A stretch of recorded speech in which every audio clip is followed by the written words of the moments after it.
absen 20. Kali ini saya akan membawakan naskah monolog karya Putu Wijaya yang berjudul Damai. Selamat menyaksikan. Damai karya Putu Wijaya. Di sebuah padang lepas, lautan rumput hijau merentang sampai kaki langit. Cakrawala terbuka berdandan biru medok, terang benderang memancarkan damai. Bunga-bunga semak liar bergetar di kibas angin yang ramah dari penjelajahan ribuan kilometer.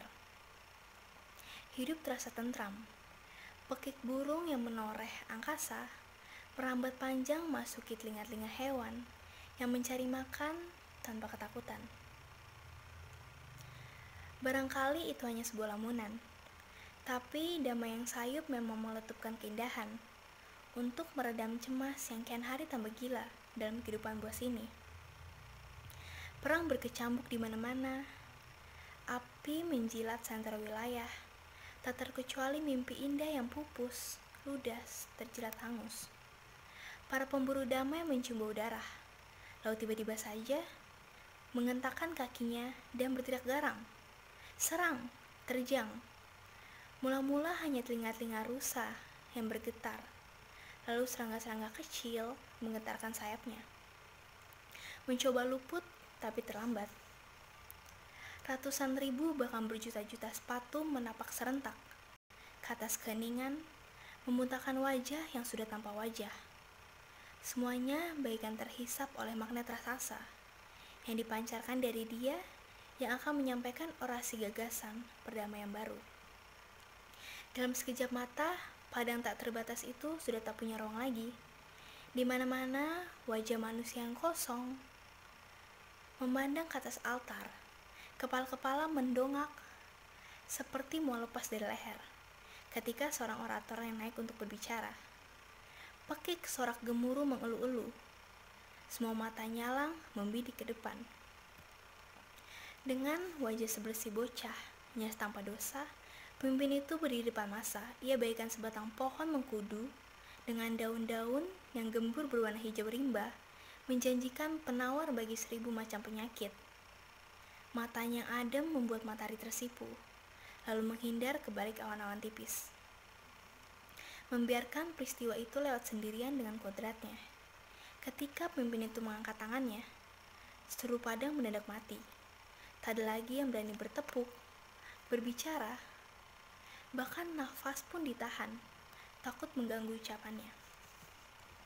Hari ini kita berkumpul lagi, di sini menyatukan tekad kita untuk menyerukan kepada seluruh dunia, kepada seluruh umat manusia, kepada saudara-saudaraku di 5 benua, atau di mana saja kini kau berada. Sadarilah, dunia berada dalam bahaya. Kita semua sedang di tebing keruntuhan. Bangkitlah saudaraku, waspada, bangunkan dirimu untuk menyongsong dunia yang lebih baik, yang lebih damai, yang lebih sejahtera, dan lebih membahagiakan.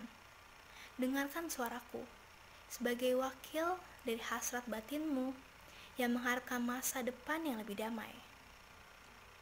Di masa lalu, seorang yang sangat besar, berjasa, luhur jiwa dan mulia perbuatannya, yang telah mengucapkan sebuah tonggak yang sampai kini menjadi kajian dunia.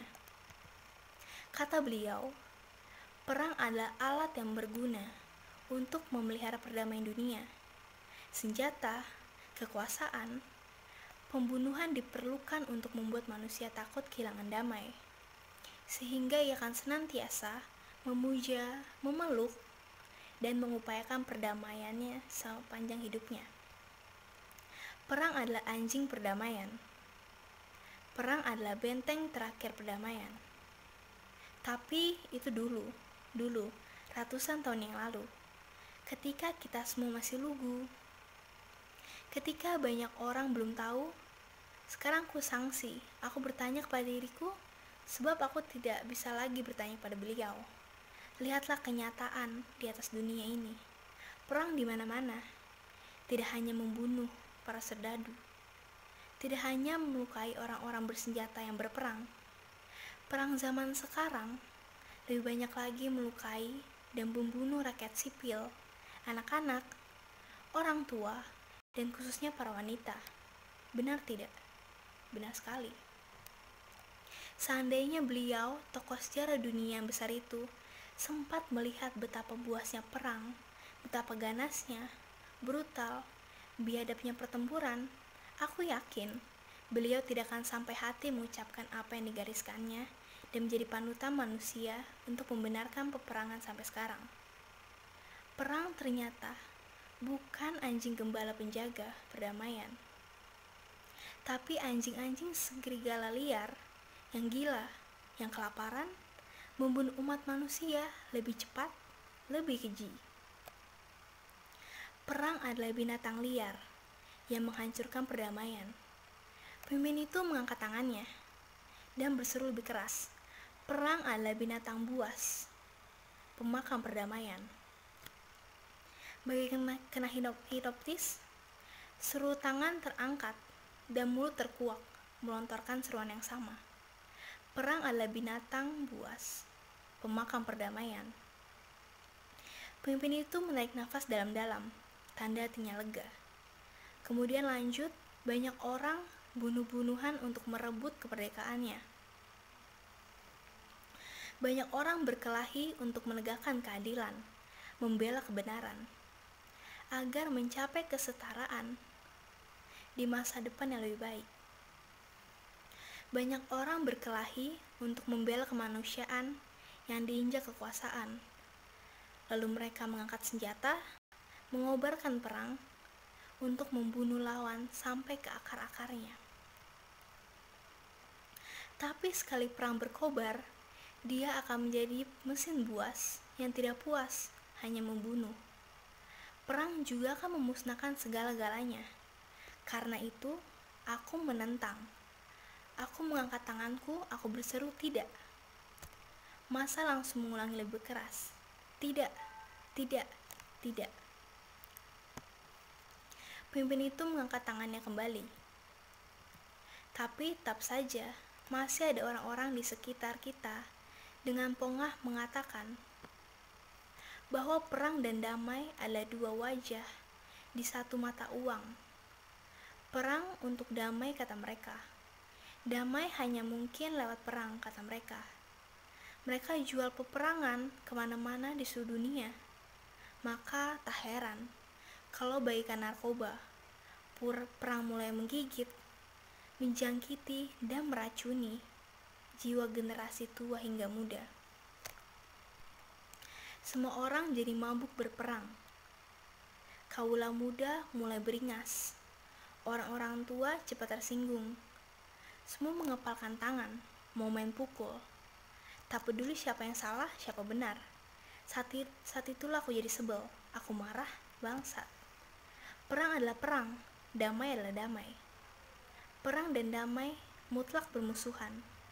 Ayo, sebagai manusia yang waras yang beriman, sebagai manusia yang masih percaya kebesaran ilahi, yang masih mencintai sama makhluknya, sesuai dengan perintahnya, serukanlah sama-sama 100 kali dengan suaramu yang mantap, gegap gempita.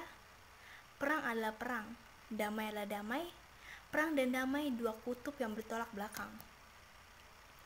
Masa serentak berkoar. Perang adalah perang, damai adalah damai. Perang dan damai dua kutub yang bertolak belakang 100 kali. Pada seruan yang ke-9, pemimpin itu menarik nafas lega, lalu mengangkat tangan, membungkam suasana. Kembali lautan padang hijau itu hening sepi. Semua menanti, tapi tepat ketika tercipta lorong sunyi itu, tiba-tiba terdengar ucapan seorang anak. Perang adalah damai, damai adalah perang. Perang dan damai, dua kubu yang selalu bersatu. Suara itu tidak keras, tetapi isinya menebas. Semua kepala memalingkan muka. Seorang pelajar dengan buku-buku pelajaran di tangannya, baru pulang dari sekolah, nampak terpukau dengan ucapannya sendiri. Mulutnya masih hangat. Perang dan damai, dua kubu yang selalu bersatu. Orator kontan membentak, salah, perang dan damai, dua kubu yang pantang bersatu. Satu kubu yang selalu bersekutu. Orator terperanjat, mata menyala-nyala. Sontoloyo, siapa kamu? Kemari. Pelajar itu menguangkan massa, lalu naik ke mimbar. Altar. Mimbar atau altar terserah. Apa kamu bilang, kurcaci? Dengar baik-baik. Perang adalah perang, damai adalah damai. Perang dan damai, dua kutub yang haram bersatu. Dua kutub yang selalu bersatu. Bego, bagaimana bersatu kalau tidak pernah ketemu? Selalu bertemu? Tidak, selalu. Plak. Tangan orator itu menampar pelajar. Apa? Pemimpin? Orator atau pemimpin terserah sekarepmu. Plak, plak, gedebuk. Yang ditampar terjerembab-jegrek, terkapar di tanah, buku-buku di tangannya berserak. Tapi ia langsung bangkit, melonjak lagi seperti tidak mampu menahan kata-katanya. Perang dan damai selalu bertemu, bersatu padu. Jamput, keblinger kamu, guru kamu busuk. Perang dan damai tidak bisa bersatu. Bersatu, tidak. Satu, tidak. Satu, tidak. Brengsek. Tiba-tiba sang pemimpin menghunus senjata, membidik kepala pelajar. Si kancil itu gemetar takut, terkentut-kentut dan mengompol, bahkan beol. Tapi mulutnya terus berkoar, memuntahkan indoktrinasi di sekolah. Bahkan tambah nekat. Perang dan damai dua kutub yang selalu bersekutu, selalu terpadu, selalu. Dor, dor, dor, 3 kali. 2 kali lagi, dor, dor mencabik padang damai yang hening itu. Membuat tiba-tiba terasa amat kosong, bahkan terlalu plong. Pemimpin meniup asap dari lob senjatanya, lalu menyimpannya ke dalam orasi damainya. Kemudian ia menarik nafas panjang, seakan membatalkan seluruh peristiwa brutal yang muncul dari orasinya. Beberapa detik kemudian suaranya terdengar lebih lantang. Saudara-saudaraku, sadarlah, dunia dalam bahaya. Atas nama apapun, sekali lagi dan 1000 kali lagi, atas nama apapun, perang akan memusnahkan segala-galanya. Tak terkecuali akan memusnahkan yang di atas makannya. Jadi, bangkitlah sebelum terlambat. Mengaum dengan keras, perang adalah perang, damai adalah damai. Perang dan damai, dua kutub yang tidak boleh bertemu. Ulurkan tanganmu, pegang tanganku. Bersama-sama kita songsong dunia baru dan pemahaman baru. Damai lewat perang adalah damai yang palsu. Perang demi menegakkan perdamaian adalah jurang kehancuran.